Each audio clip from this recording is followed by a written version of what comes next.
From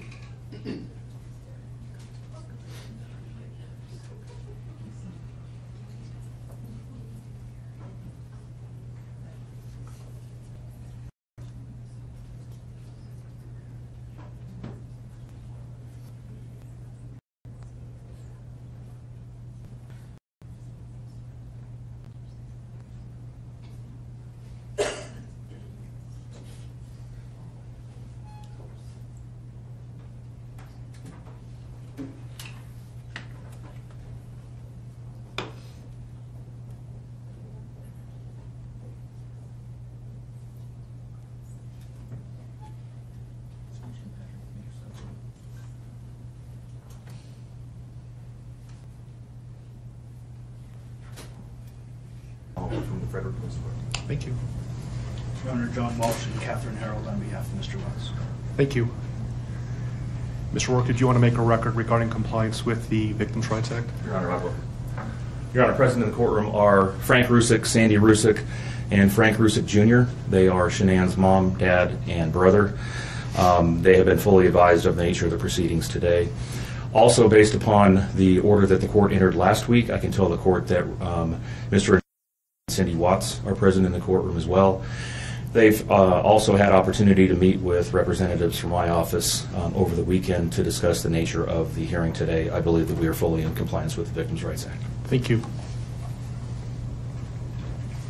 So what I would like to do is explain the procedures that we're going to use regarding the sentencing hearing. Let me first say that I realize that the sentencing hearing is emotional for many of us.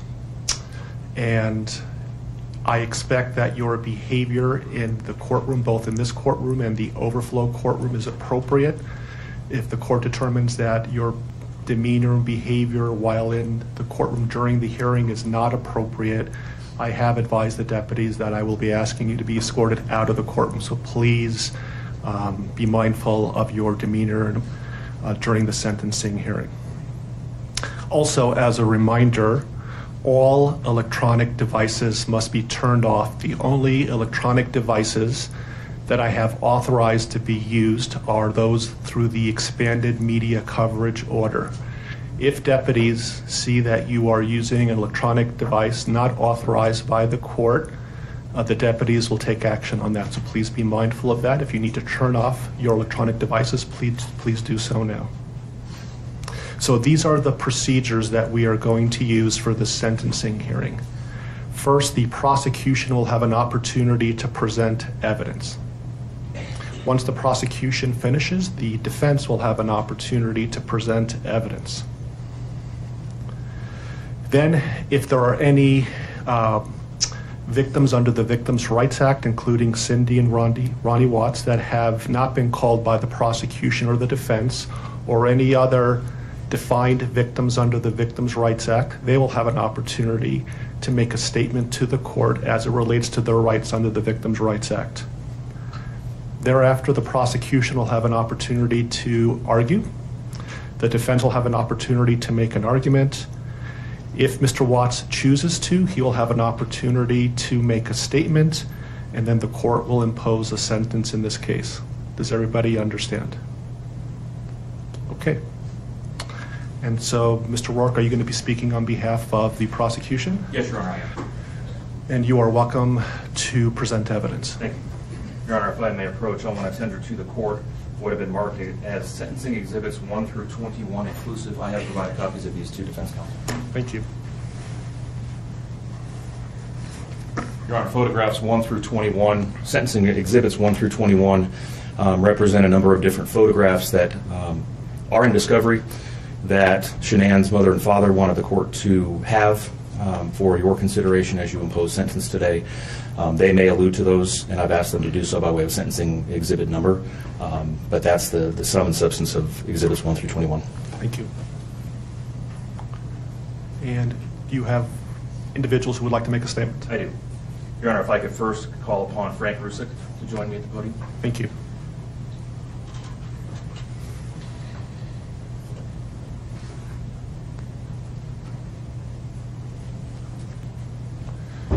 Good morning, Mr. Rusick. Good morning.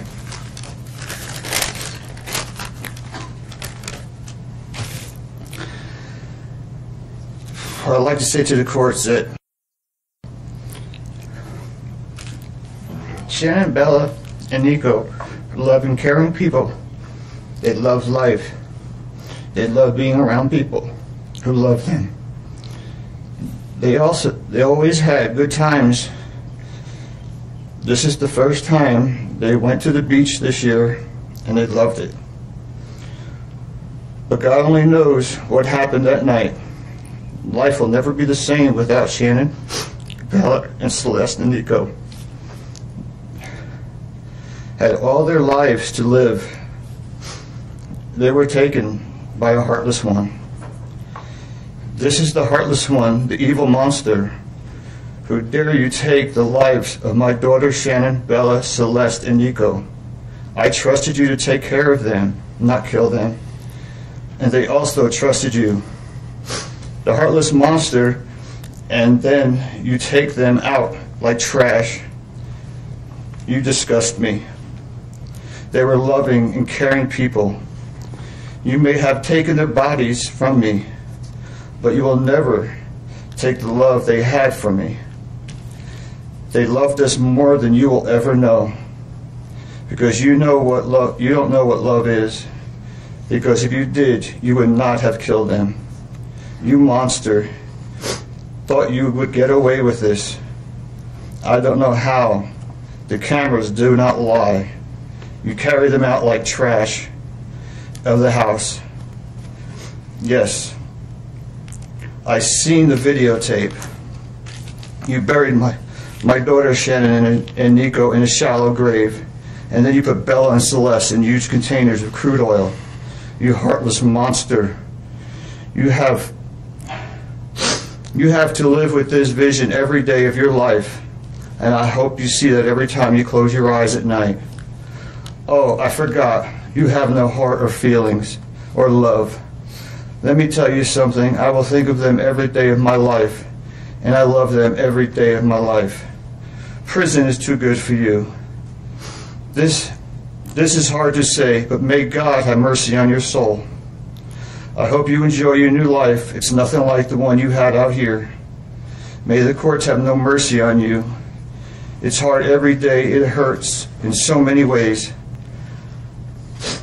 I have heard people say that you're not a monster. No, you are not. You're an evil monster.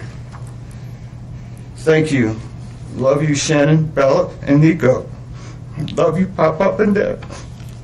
And one other thing. And Shannon says she is super excited for justice today. Thank you, Your Honor. Thank you, sir.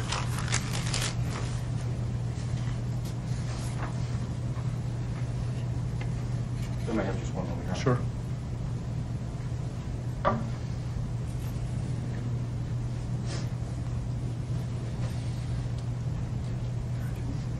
Tissue box for kids. Your Honor, Frankie Rusick Jr., he has asked me to read his statement for him, but he would like to stand with me if that's okay. Of course. Sir, if I can just have you state your name for the record. Frankie Rusick Jr. Thank you for being here.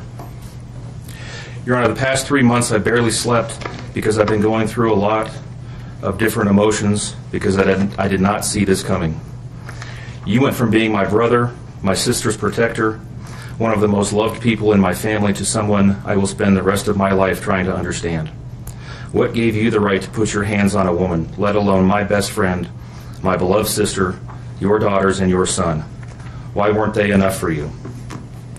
In the blink of an eye, you took away my whole world, the people that mattered to me the most. Everything in my life I loved, your children. They trusted you. They loved you. They looked up to you because you promised to keep them safe. Instead, you turned on your family. My blood is boiling as I write these last words because they are the last you will ever hear from me. I can't even think of the right words to describe the betrayal and the hate I feel. And to be honest, you aren't even worth the time and effort it takes to put my pen to this paper. There isn't a day that goes by that I don't cry for my family. They were my whole world. All I do is ask myself why. Why would you do this? You don't deserve to be called a man. What kind of person slaughters the people that love them the most? Did you really think you would get away with this? Did you really think that this was your best option, to throw away your family like they were garbage? They deserve better, and you know it. I hope you spend the rest of your life staring at the ceiling every night, being haunted by what you've done. None of us deserved this. Hearing my mother and father cry themselves to sleep in this hotel room causes me anguish that is beyond words. I can't describe how this feels, how badly my heart is breaking for my poor parents. We trusted you. You have taken away my family from this earth, but you can never take them from my heart. You took away my privilege of being an uncle to the most precious little girls I've ever known. I will never hear the words Uncle Frankie again, but you will never be called Dad again either. You'll never be able to put your hands on another woman, let alone my best friend, my beloved sister, and your son. I just can't comprehend how they weren't enough for you. Shanann, Bella, and Cece loved you more than anyone. You were their hero. How could you destroy the people who loved them the most? I pray that you never have a moment's peace or a good night's rest in the cage you'll spend every day of your life in. A cage you are privileged to live in because my family isn't evil like you. We begged the district attorney to spare your life because despite everything, we believe that no one has the right to take the life of another, even someone like you. I feel sorry for your family. I know the pain that they must feel knowing that they can't hug you, because that's how my mother, father, and I feel every time we cry for our family. Nothing hurts more than watching or hearing my family weep for their loved ones. I just wish that I could tell that you would tell the truth, but I know that that is asking for more than you are capable of. I stayed up all night writing this statement. I don't sleep because of you. My life will never be the same because of you, but at least my conscience is clear. I get to live free, but I can't say the same for you. I haven't slept in 2 days because I've been anxiously waiting for this moment, the moment I get to tell you how I feel, how this has affected my family and I. My family and I can finally grieve after today. If anything, we will come out of this stronger today than we were before, and we will continue to pray for your family. Sincerely, Frankie Rusick. Thank you, Mr. Russo.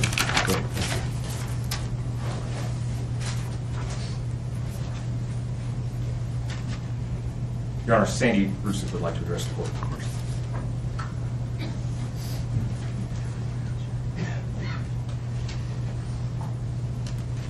Good morning.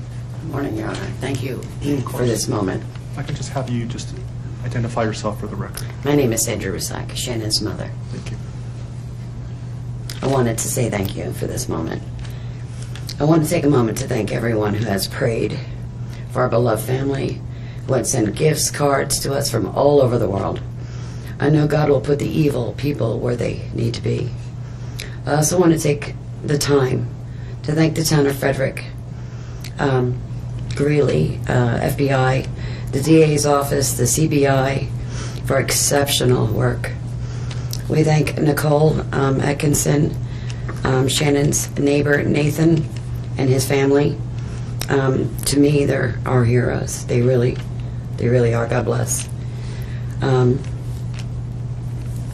God makes no mistakes on who he puts in your life. Marriage is about love, trust, and friendship and unity. We marry for sickness and health, to death do us part. Our daughter Shannon loved you with all of her heart.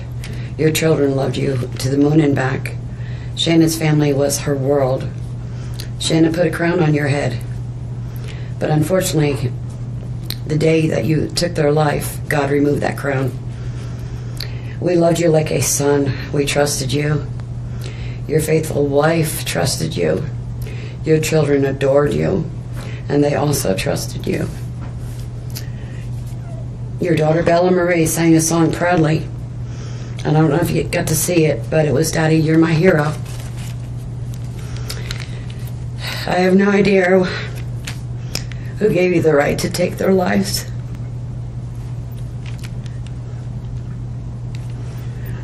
But I know God and his mighty angels were there at that moment to bring them home to paradise. God gives us free will.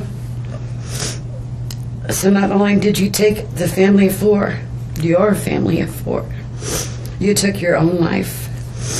I want the world to know that our daughter and her children were so loved by us. There will always be protected by God and his mighty angels. I didn't want death for you because that's not my right. Your life is between you and God now, and I pray that he has mercy for you. From Shannon's mother, Bella Marie, Celeste Catherine, and Nico Lees. Nana. Thank you, Your Honor.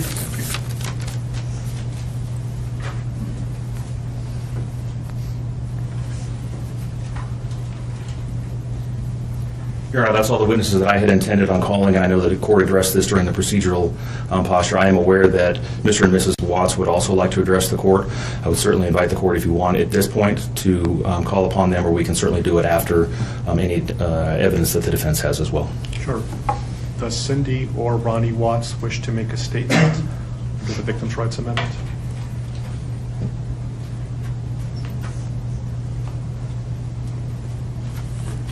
Good morning, are you Ms. Powers? Good morning, Your Honor. And if I can have you folks introduce yourself for the record. I'm Cindy Watts. Ronnie Watts. Thank you. And I have authorized you to make a statement to the court as paternal grandparents of the children. And if you choose not to make a statement, but your designee, Ms. Powers, chooses to, she can do so as well. How would you like to proceed Can today? I read that? Yeah, do you want me to start? I want you to start, but I would like to read Who's going to be speaking today? Your Honor, initially, they've asked me, and they're hoping that they have the strength to speak, but if they do not, they've written out their statements and asked me to finish for them. So That would be fine. Who would like to go first? if I could start, Your Honor.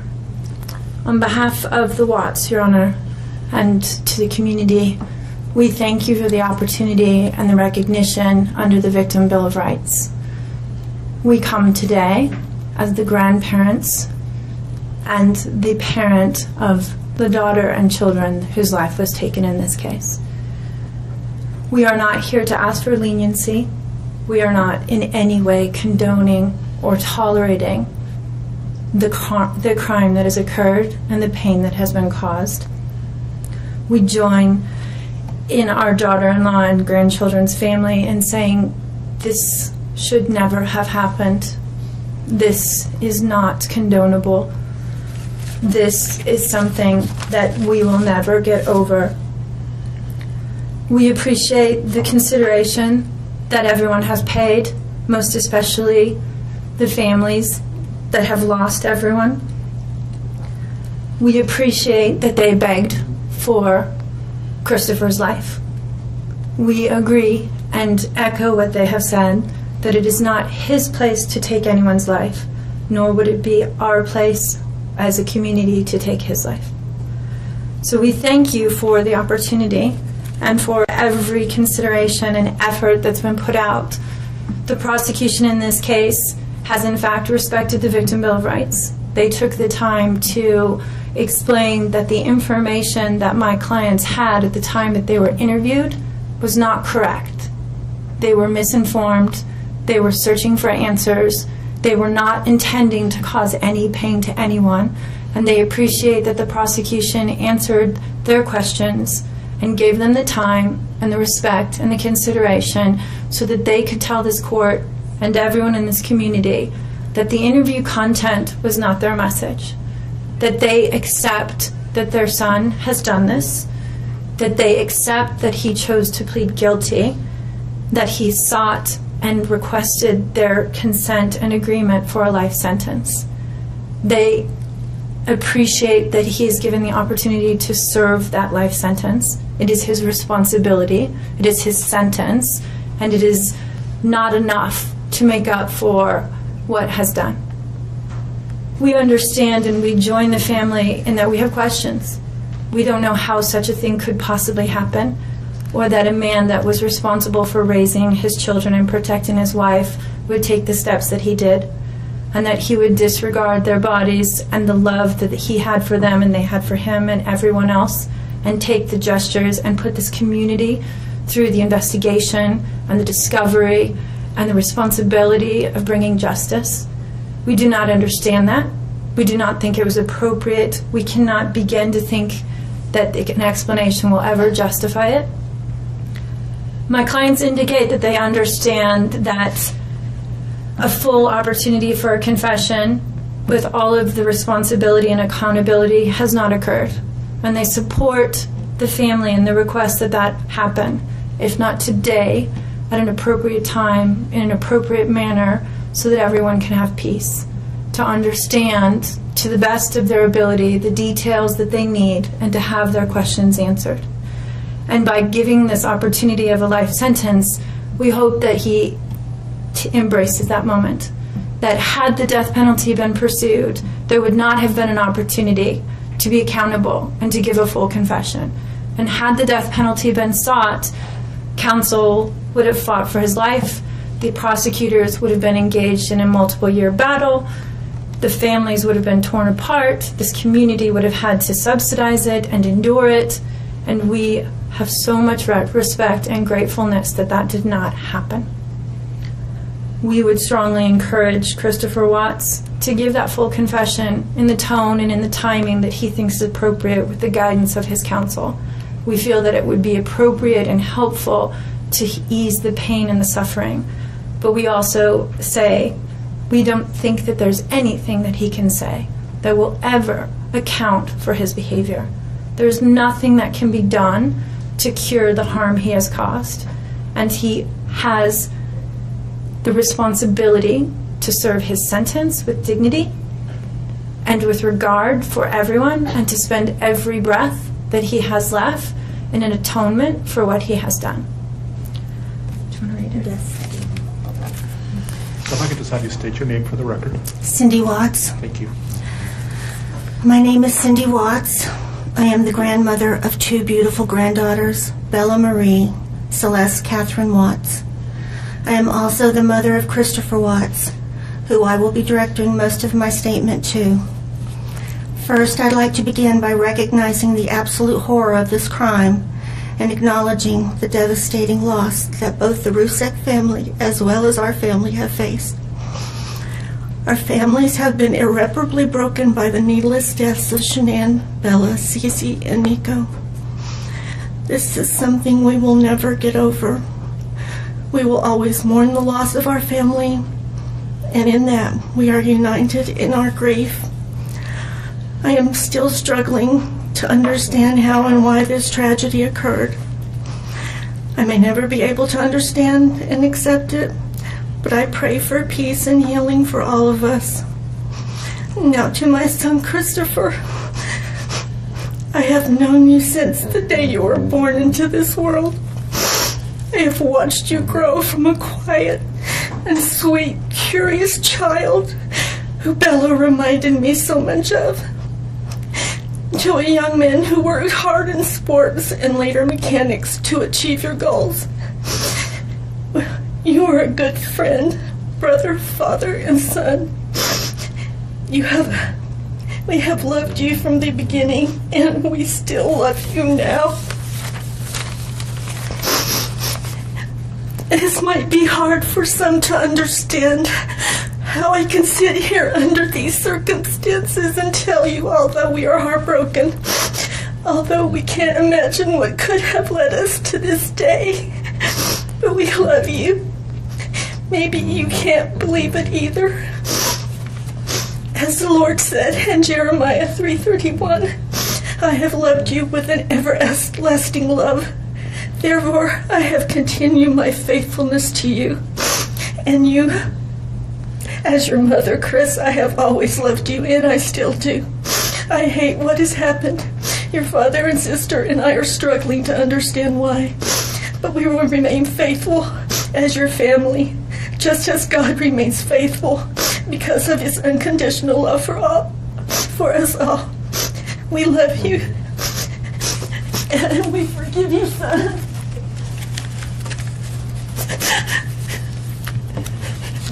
Thank you.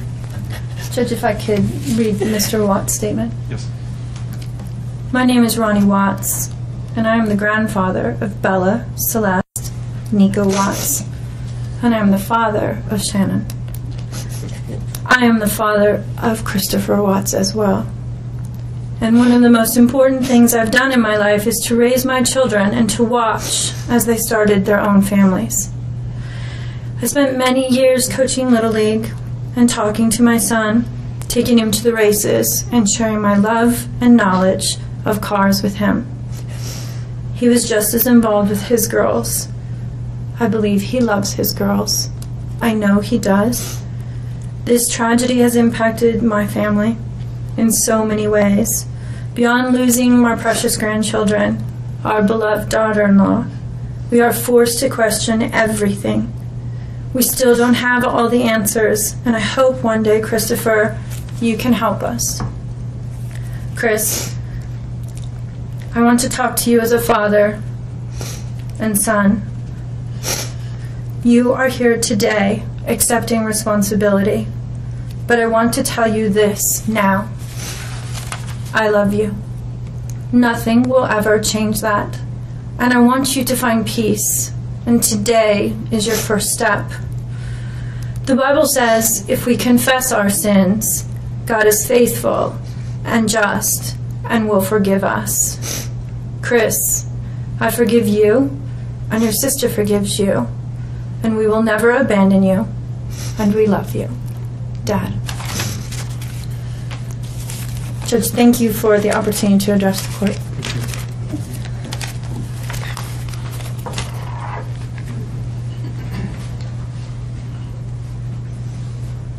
Are there any other statutory victims under the Victims' Rights Act that would like to make a statement today?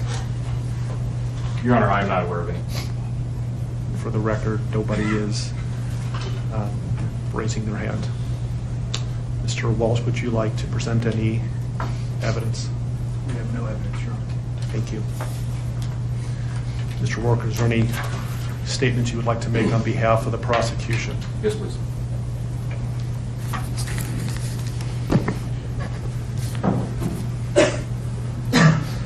Your Honor, there are no words to adequately describe the unimaginable tragedy that brings us before this court today. By my comments, I'm not even going to try to express the horror, the pain, or the suffering that the defendant has caused to these families, to this community, and to all who were a part of this investigation. However, I do want to spend a few minutes sharing with the court the details of the crime, as so far you've only had an opportunity to review the affidavit and a few facts here and there that have been offered to the court in the motions and pleadings that have been filed. The questions that have screamed out to anyone who will listen since August 13th of 2018 are why and how. Why did this have to happen? How could a seemingly normal husband and father annihilate his entire family? For what? These are the questions that only one individual in this courtroom or on this planet knows the answers to. I fully expect we will not receive the answers to these questions today, nor will we at any point in the future. I don't expect that he will ever tell the truth about what truly happened or why. Even if he did, there is no rational way that any human being could find those answers acceptable responses to such horrific questions. The best we can do is try to piece together some kind of understanding from the evidence that is available to us. And the evidence tells us this: the defendant coldly and deliberately ended 4 lives. Not in a fit of rage, not by way of accident, but in a calculated and sickening manner. Shanann was 34 years old. She had married the defendant in November of 2012. Over the weekend leading up to August 13th, she had been at a work conference in Phoenix, Arizona, and returned home in the early morning hours of August 13th. We know that she got home about 1:45 in the morning. The doorbell camera on their home shows her arriving back home from the airport. Shortly thereafter, at least according to the defendant, they had what he referred to as an emotional conversation about the state of their marriage and about what their lives would look like going forward. What was said during that emotional conversation, only he knows. What we do know is that shortly after that, the defendant strangled her to death with his own hands. We know that he slowly took her life the morning of August 13th. We know that this was not done in an uncontrolled, vengeful manner that he tried to describe to agents from CBI and the FBI. If that were the case, you would expect to see vicious, horrible bruising about her neck, shoulders, and face. You would expect to see the hyoid bone in her neck broken. You would expect to see some kind of defensive wounds on his body as she struggled and fought for her own life. None of those are present. The only injuries that were on Shanann's body were one set of finger or bruising, what appeared to be fingernail or finger mark bruising to the right side of her neck.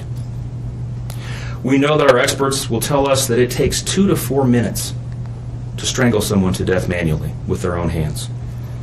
The horror that she felt as the man that she loved wrapped his hands around her throat and choked the life out of her must have been unimaginable. Even worse, what must Bella, age 4, and Celeste, age 3, must have experienced or thought as their father, the one man on this planet who was supposed to nurture and protect them, was snuffing out their lives. They both died from smothering. Let me say that again. The man seated to my right smothered his daughters. Why? Imagine the horror in Bella's mind as her father took her last breaths away. Your Honor, understand very clearly, Bella fought back for her life. The frenulum, the connective tissue between her upper lip and her gum, had a 1.5 centimeter laceration. She bit her tongue multiple times before she died. She fought back for her life as her father smothered her. Celeste had no such injuries. In fact, she had no external injuries at all. But according to the medical examiner, she was smothered nonetheless.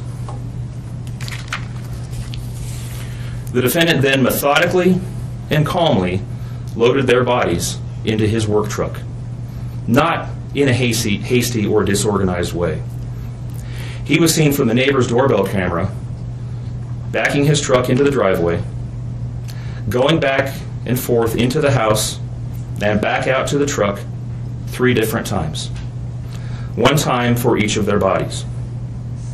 He then drove them away from their family home one final time, intent on hiding any evidence of the crimes that he had just committed. In one final sign of callousness for his wife, his daughters, and their unborn son, and their remains, he drove them to a location that he thought no one would ever find them, to one of the oil tank batteries with which he was so familiar. He knew this was safe. He had texted a coworker the night before saying, "I'll head out to that site. I'll take care of it." He had carefully ensured that he would be alone in the middle of the plains to secrete away the remains of his family in a place that he hoped they would never be found. In one final measure of disrespect for the family he once had, he ensured that they would not be together, even in death, or so he thought. He disposed of them in different locations. He buried Shanann and Nico in a shallow grave away from the oil tanks. Bella and Celeste were thrown away in the oil tanks at this facility. Different tanks, so these little girls wouldn't be together in death. Imagine this, Your Honor. This defendant took those little girls and put them through a hatch at the top of an oil tank, 8 inches in diameter. Bella had scratches on her left buttocks from being shoved through this hole. A tuft of blonde hair was found on the edge of one of these hatches. The defendant told investigators that Bella's tank seemed emptier than CC's because of the sound that the splashes made. These were his daughters. Significantly, when his co-workers arrived at the tank battery later that morning, to a person, they all described him as acting completely normally. It was a normal workday, even while his daughters sank in the oil and water not far away from him. And then his efforts at deception truly began. We've all seen the emotionless interviews that the defendant gives to the local media asking for help in locating his family.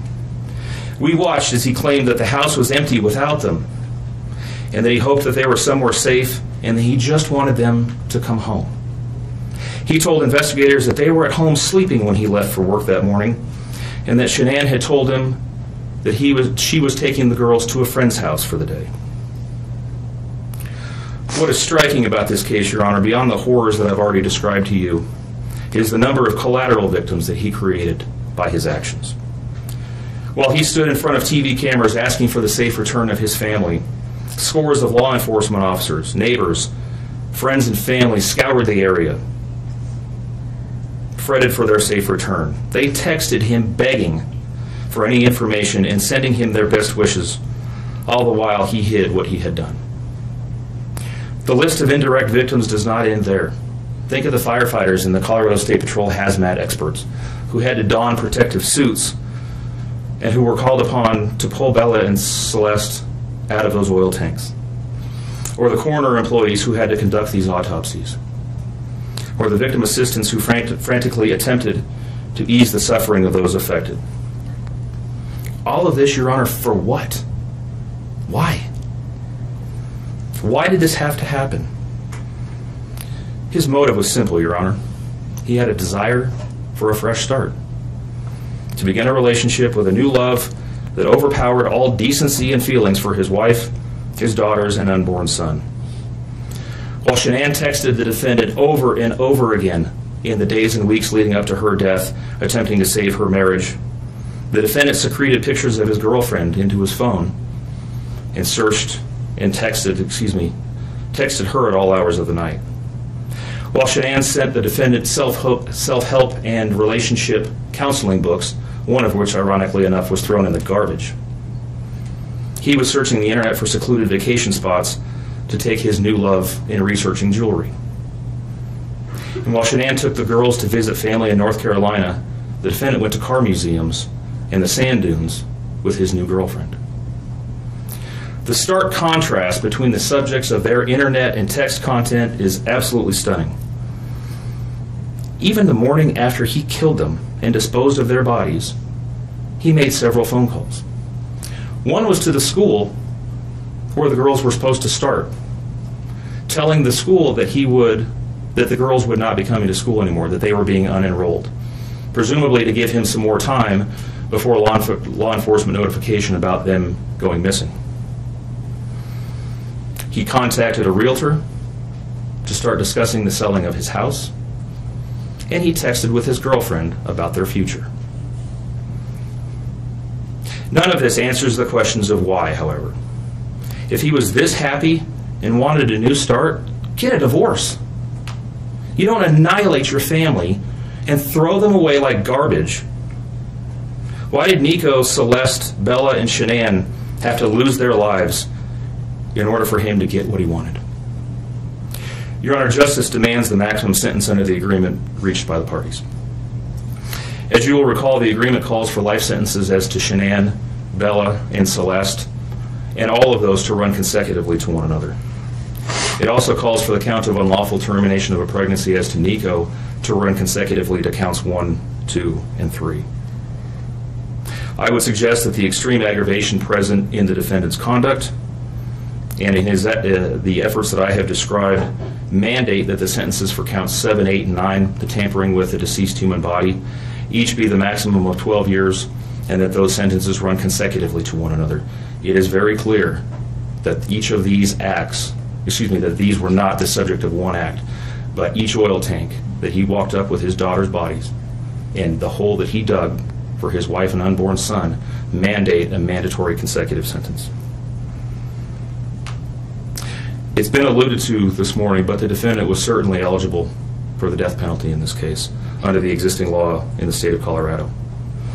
As you heard, Shanann's family strongly opposed my office seeking the death penalty and being bound to the criminal justice system for the next several decades. That's in large part, as you've heard, why we have reached the agreement that we have. 4 lives were lost at the hands of the defendant on August 13th for reasons that we will never fully understand, nor will we know. In the end, the Rusick family was much more merciful towards him than he was towards his wife, his daughters, and his unborn son. Prison for the remainder of his life is exactly where he belongs for murdering his entire family. Thank you. Are you seeking 91 days to file a request for restitution? I am, Your Honor, please. I'll grant that request. Mr. Walls, will you be speaking on behalf of your client? Your Honor, Ms. Harold. Thank you. Good morning, Ms. Harold. Good morning, Your Honor. Mr. Watts has asked us to share this morning that he is devastated by all of this.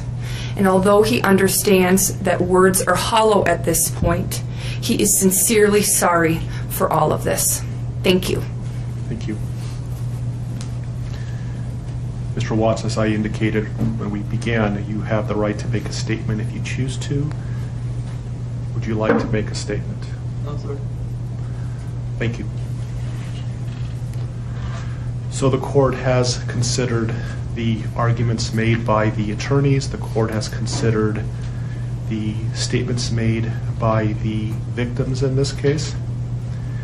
The court's going to find that the plea agreement is fair and reasonable under the circumstances. I want to acknowledge the Rusick family as well as the Watts family that showing mercy on Mr. Watts is understood, and I respect that decision to request that the district attorney not seek the death penalty in this case. And so the court is going to accept this plea bargain under the circumstances. Words that come to mind when I hear the evidence in this case are a senseless crime and the viciousness of the crime. And equally aggravating in this court's determination is the despicable act of disposing of the bodies in the manner in which they were done in this case. I've been a judicial officer now for starting my 17th year, and I could objectively say that this is perhaps the most inhumane and vicious crime that I have handled out of the thousands of cases that I have seen. And nothing less than a maximum sentence would be appropriate, and anything less than the maximum sentence would depreciate the seriousness of this offense. So the court is going to sentence Mr. Watts as follows. With regard to count number 1, murder in the first degree as it relates to Shanann Watts, the court is going to sentence you, sir, to a life sentence in the Colorado Department of Corrections, followed, with no possibility of parole. And that is going to run consecutively to all but counts 3 and 4.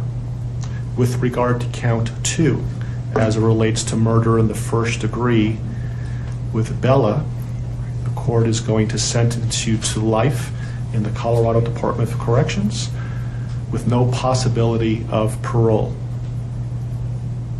With regard to count number 3, the court is going to sentence you as it relates to Celeste to life in the Colorado Department of Corrections with no possibility of parole.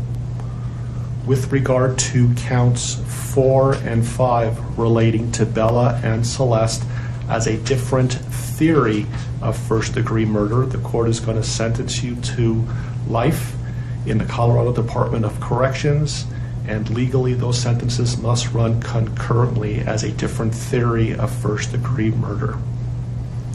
Recognizing the unlawful termination of pregnancy for the unborn child that has been named Nico, the court absolutely believes that the maximum sentence of 48 years would be appropriate to run consecutive to the other charges, with an additional mandatory parole period of 3 years as set forth by statute. With regard to count number 7, as it relates to tampering with a deceased body, as well as counts 8 and 9, each a class 3 felony, the court is going to impose a maximum sentence of 12 years each for those counts to run consecutively to the other counts. The court is going to order that statutory fees be paid and court costs, the court's going to grant the prosecution 91 days to file a notice of restitution, and that will be the sentence of the court. We will shortly be in recess. I would respectfully ask the parties that you remain in your seat. There is a plan by the deputies on allowing people to exit the courtroom, so please remain seated until you are authorized to leave the courtroom based on the direction of the deputies. Deputies, I would respectfully ask that you take this defendant into custody and have him serve the rest of his life in the Department of Corrections. We are in recess.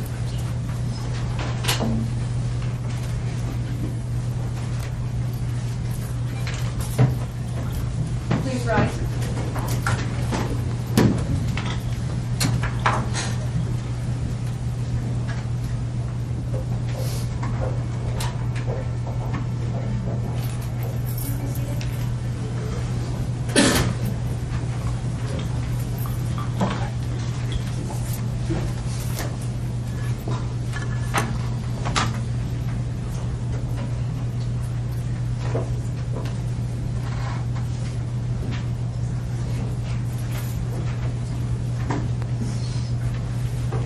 Deputy Sleep.